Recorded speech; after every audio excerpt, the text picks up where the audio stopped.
ನಮಸ್ಕಾರ ಸ್ನೇಹಿತರೆ, ತಮ್ಮೆಲ್ಲರಿಗೂ ನನ್ನ ಯೂಟ್ಯೂಬ್ ಚಾನಲ್ ಪವರ್ ಪ್ಲಾಂಟ್ ಬೇಸಿಕ್ಸ್ಗೆ ಮತ್ತೊಮ್ಮೆ ಹಾರ್ದಿಕ ಸ್ವಾಗತವನ್ನು ಕೋರ್ತೇನೆ. ನಾನು ಇವತ್ತಿನ ದಿನ ನಿಮ್ಮೊಂದಿಗೆ ತುಂಬಾ ಇಂಟ್ರೆಸ್ಟಿಂಗ್ ಆಗಿ ಶಾರ್ಟ್ ವಿಡಿಯೋನ ತಗೊಂಡ್ಬಂದಿದ್ದೇನೆ. ತುಂಬಾ ಇಂಟ್ರೆಸ್ಟಿಂಗ್ ಆಗಿದೆ. ಎಲ್ರಿಗೂ ಗೊತ್ತು ಸ್ಟೀಮ್ ಡ್ರಮ್ ಇಂಟರ್ನಲ್ಸ್ ಬಗ್ಗೆ. ಸ್ಟೀಮ್ ಡ್ರಮ್ ಬಗ್ಗೆ ಎಲ್ರಿಗೂ ಗೊತ್ತು ಬಾಯ್ಲರ್ ನಲ್ಲಿ. ಬಟ್ ಅದರೊಳಗೆ ಇರ್ತಕ್ಕಂತಹ ಸ್ಟೀಮ್ ಡ್ರಮ್ ಇಂಟರ್ನಲ್ಸ್ ಒಳಗಡೆ ಯಾವ್ಯಾವ ಪಾರ್ಟ್ಗಳು ಇರ್ತವೆ, ಏನೇನು ಅದರದ್ದು ವರ್ಕಿಂಗ್ ನೇಚರ್ ಇರುತ್ತೆ, ಆಮೇಲೆ ಅದನ್ನ ಯಾವ ತರ ನಾವು ಯಾವ್ದು ಕಾರಣಕ್ಕಾಗಿ ನಾವು ಅದನ್ನ ಯೂಸ್ ಮಾಡ್ತೇವೆ ಅನ್ನೋದನ್ನ ಈ ವಿಡಿಯೋದಲ್ಲಿ ನೋಡ್ತಾ ಇರೋಣ. ಇದು ತುಂಬಾ ಇನ್ಫಾರ್ಮೇಟಿವ್ ಆಗಿದೆ. ದಯವಿಟ್ಟು ಕೊನೆ ತನಕ ವಿಡಿಯೋವನ್ನ ನೋಡಿ. ನೆಕ್ಸ್ಟ್ ನನಗೆ ಸಪೋರ್ಟ್ ಮಾಡಿ, ಶೇರ್ ಮಾಡಿ, ನನ್ನ ಚಾನಲ್ನ ಸಬ್ಸ್ಕ್ರೈಬ್ ಮಾಡಿ. ನೋಡಿ ಸ್ನೇಹಿತರೆ, ಸ್ಟೀಮ್ ಡ್ರಮ್ ಇಂಟರ್ನಲ್ಸ್ ನನ್ನ ಇವತ್ತಿನ ಈ ವಿಡಿಯೋ. ನಾನು ಇಲ್ಲಿ ಒಂದು ಸೈಡ್ ವ್ಯೂ ಹಾಕಿದ್ದೀನಿ, ಒಂದು ಫ್ರಂಟ್ ವ್ಯೂ ಹಾಕಿದ್ದೀನಿ ಸ್ಟೀಮ್ ಡ್ರಮ್ದು. ಓಕೆ, ಫ್ರಂಟ್ ವ್ಯೂ ನಲ್ಲಿ ನಾನು ನಿಮಗೆ ಜಸ್ಟ್ ಒಂದು ಶೆಲ್ ತೋರಿಸಿದ್ದೀನಿ. ನೆಕ್ಸ್ಟ್ ಅದರೊಳಗಡೆ ನಾನು ಒಂದು 3 ಲೈನ್ ತೋರಿಸಿದ್ದೀನಿ, 3 ವಾಟರ್ ಲೈನ್.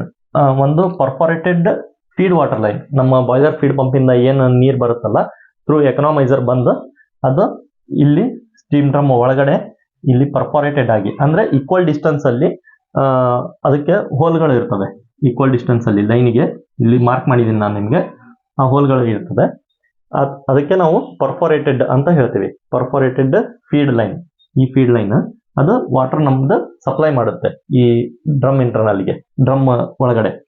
ನೆಕ್ಸ್ಟ್ ಇನ್ನೊಂದು ಲೈನ್ ಇದೆ, ಕೆಮಿಕಲ್ ಲೈನ್ ಇದೆ. ಅಂದ್ರೆ ನಾವು ಏನು HPLP ಡೋಸಿಂಗ್ ಅನ್ನ ಯೂಸ್ ಮಾಡ್ತೀವಲ್ಲ, ಆ HPLP ಡೋಸಿಂಗ್ ನಲ್ಲಿ HP ಡೋಸಿಂಗ್ ಲೈನ್ ಅಂದ್ರೆ high pressure dozing line pump ಇಂದ ನಾವು ಅದನ್ನ ಕೆಮಿಕಲ್ ಅನ್ನ ಸಪ್ಲೈ ಮಾಡ್ತೀವಿ. HP ಲೈನ್ ಇಂದ ಬರ್ತಕ್ಕಂತಹ ಕೆಮಿಕಲ್ ನಾವು ಅಂದ್ರೆ HP dozing, LP dozing, HP dozing ಇರುತ್ತಲ್ಲ, HP ಡೋಸಿಂಗ್ ಅಂತ ಬರುವಂತಹ ನಾವು ಕೆಮಿಕಲ್ ಅನ್ನ ಇಲ್ಲಿ ಸ್ಟೀಮ್ ಡ್ರಮ್ ಒಳಗಡೆ ಯೂಸ್ ಮಾಡ್ತೀವಿ. ಯಾಕಂದ್ರೆ ಅದು ಸೇಮ್ ಪರ್ಫೋರೇಟೆಡ್ ಇರ್ತದೆ, ಪ್ರತಿಯೊಂದು ಲೈನ್ ಅಲ್ಲಿ ಪರ್ಫೋರೇಟೆಡ್ ಇರ್ತದೆ, ಅಂದ್ರೆ ಈಕ್ವಲ್ ಡಿಸ್ಟೆನ್ಸ್ ಅಲ್ಲಿ ಡಿಸ್ಟ್ರಿಬ್ಯೂಟ್ ಆಗ್ತಾ ಇರ್ತದೆ.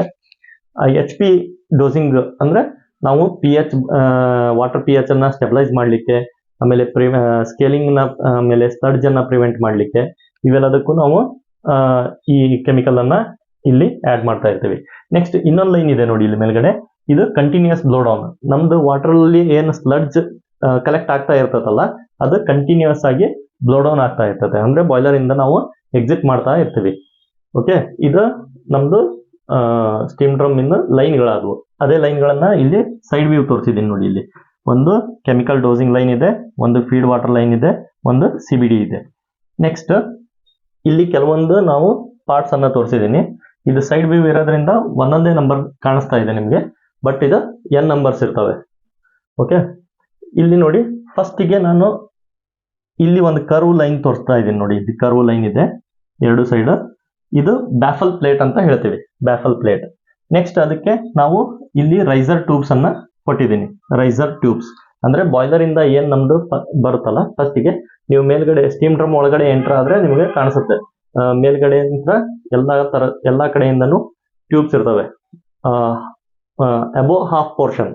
ಓಕೆ, ನೆಕ್ಸ್ಟ್ ಆ ಬ್ಯಾಫಲ್ ಪ್ಲೇಟಿಗೆ ನಾವು ಇಲ್ಲಿ ಸೈಕ್ಲೋನ್ ಅನ್ನ ಇನ್ಸ್ಟಾಲ್ ಮಾಡಿದೀವಿ. ಸೈಕ್ಲೋನ್ ಇದೆ.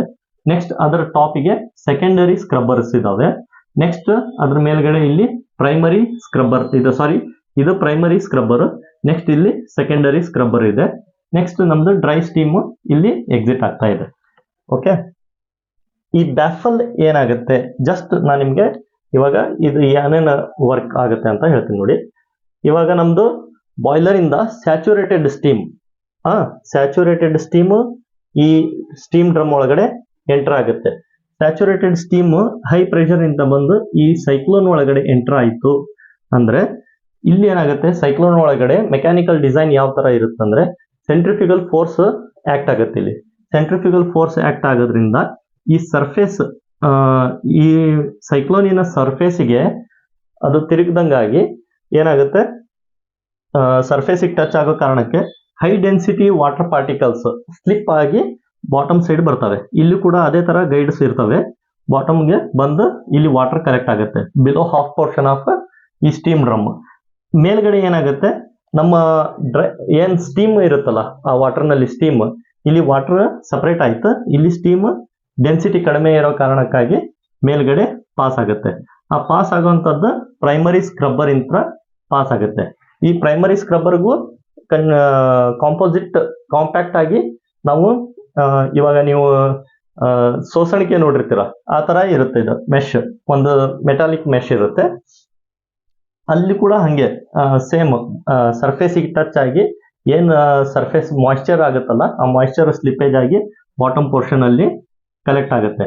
ನೆಕ್ಸ್ಟ್ ಇಲ್ಲಿಂದ ಪಾಸ್ ಆಗಿರತಕ್ಕಂಥದ್ದು ಮೇಲ್ಗಡೆ ಈ above portion, above the half portion ಏನ್ ಸ್ಟೀಮ್ ಇರುತ್ತೆ, ಅದು ಸೆಕೆಂಡರಿ ಸ್ಕ್ರಬ್ಬರ್ ಇಂದ ಸ್ಟೀಮ್ ಎಕ್ಸಿಟ್ ಆಗುತ್ತೆ.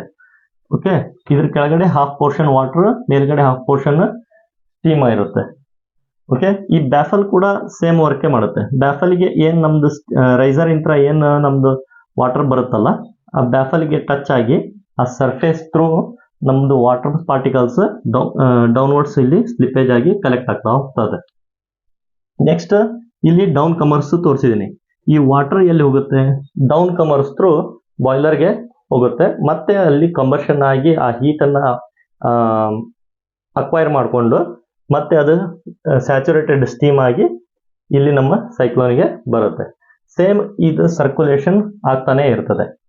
ಓಕೆ, ಇವಾಗ ನಿಮಗೆ ಇದ್ರದ್ದು ಪಾರ್ಟ್ ಬೈ ಪಾರ್ಟ್ ನಿಮಗೆ ಇದ್ರದ್ದು ವರ್ಕ್ ಏನನ್ನೋದು ಗೊತ್ತಾಯ್ತು.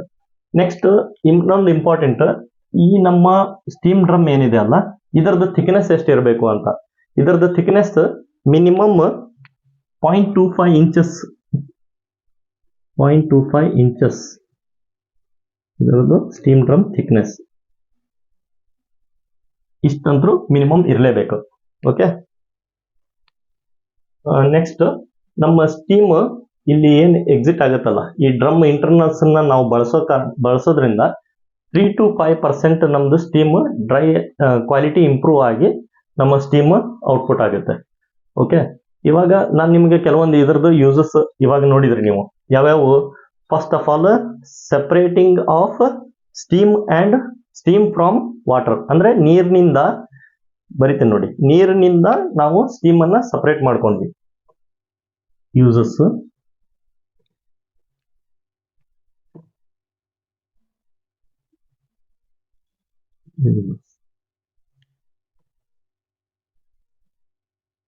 separate steam from water.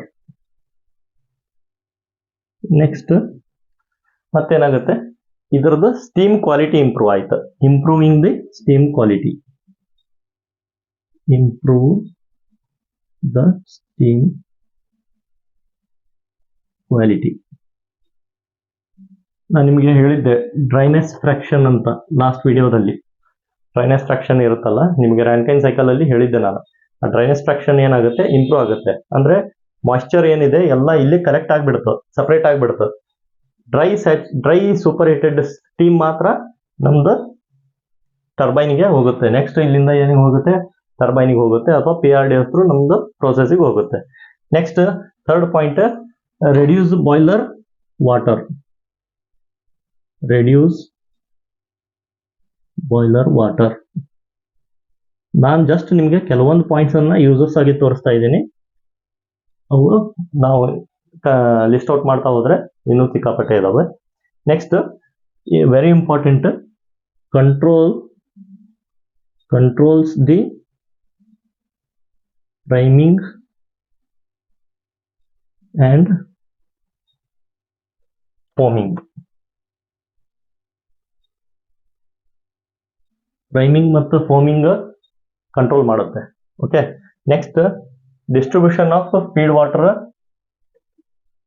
equal distribution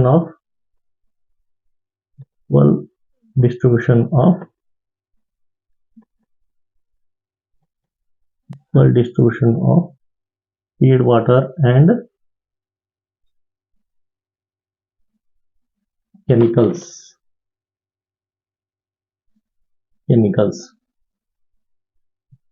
next point ಏನಾಗುತ್ತೆ, ಕೆಮಿಕಲ್ ಡೋಸಿಂಗ್ ಮಾಡಲಿಕ್ಕೆ ಒಂದು ಪ್ಲಾಟ್ಫಾರ್ಮ್ ಇಲ್ಲಿ ನಮಗೆ ಸಿಗುತ್ತೆ. ಏನನ್ಬೋದು, ಸಪೋರ್ಟ್ ಕೆಮಿಕಲ್ ಟ್ರೀಟ್ಮೆಂಟ್.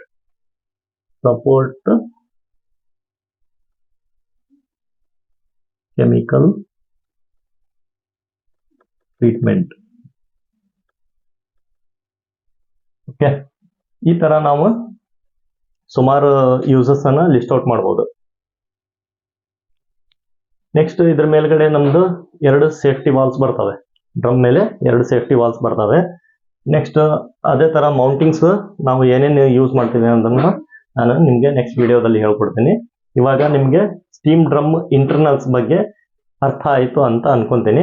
ಇವಾಗ ಇದರಲ್ಲಿ ಮೇನ್ ಪಾರ್ಟ್ಸ್ ಏನಿದಾವೆ, ಇವು 3 ಲೈನ್ಸ್ ಇದಾವೆ. ಒಂದು CBD ಲೈನ್, ಒಂದು ಕೆಮಿಕಲ್ ಲೈನ್, ನೆಕ್ಸ್ಟ್ ಇನ್ನೊಂದು ಫೀಡ್ ಲೈನ್. ಇವು 3 ಪರ್ಫೋರೇಟೆಡ್ ಲೈನ್ಸ್ ಇರ್ತವೆ. ನೆಕ್ಸ್ಟ್ ಪಾರ್ಟ್ ಇದು ಬ್ಯಾಫಲ್. ಈ ಕರ್ವ್ ಇದೆ ಅಲ್ಲ, ಇಲ್ಲಿ ಒಂದು ಪ್ಲೇಟ್ ಇರುತ್ತೆ, ಅದಕ್ಕೆ ನಾವು ಬ್ಯಾಫಲ್ ಪ್ಲೇಟ್ ಅಂತ ಹೇಳ್ತೀವಿ. Next riser tubes, very important ಆಗಿ ಸೈಕ್ಲೋನ್, ಈ ಪ್ರೈಮರಿ ಸ್ಕ್ರಬ್ಬರ್, ಓಕೆ, ಇದು ಸೆಕೆಂಡರಿ ಸ್ಕ್ರಬ್ಬರ್. ಇದು ನಿಮ್ಗೆ ಒಂದು ಫನಲ್ ಕೊಟ್ಟಿರ್ತಾನೆ, ಜಸ್ಟ್ ಅದು ಏನ್ ನಮ್ದು ವಾಟರ್ ಇಲ್ಲಿಂದ ಡೆನ್ಸಿಟಿ ಥ್ರೂ ಡ್ರಾಪ್ ಆಗುತ್ತೆ, ಅದು ಜಸ್ಟ್ ಇಲ್ಲಿ ಡ್ರಾಪ್ ಆಗಲಿ ಅಂತ ಹೇಳಿ ಒಂದು ಫನಲ್ ಅನ್ನ ಕೊಟ್ಟಿದ್ದಾನೆ. ಓಕೆ, ಇದು ಡೌನ್ ಕಮರ್ಸ್, ಇದು ನಿಮಗೆ ಎಕ್ಸಿಟ್ ಆಗಲಿಕ್ಕೆ ಒಂದು ಅರೇಂಜ್ಮೆಂಟ್. ಓಕೆ, ನಿಮಗೆ ಸ್ಟೀಮ್ ಡ್ರಮ್ ಇಂಟರ್ನಲ್ಸ್ ಬಗ್ಗೆ ಗೊತ್ತಾಯ್ತು ಅಂತ ಭಾವಿಸ್ತಾ ನನ್ನ ಈ ವಿಡಿಯೋವನ್ನ ನಾನು ಇಲ್ಲಿಗೆ ಮುಕ್ತಾಯ ಮಾಡ್ತೇನೆ. ಎಲ್ರಿಗೂ ಧನ್ಯವಾದಗಳು.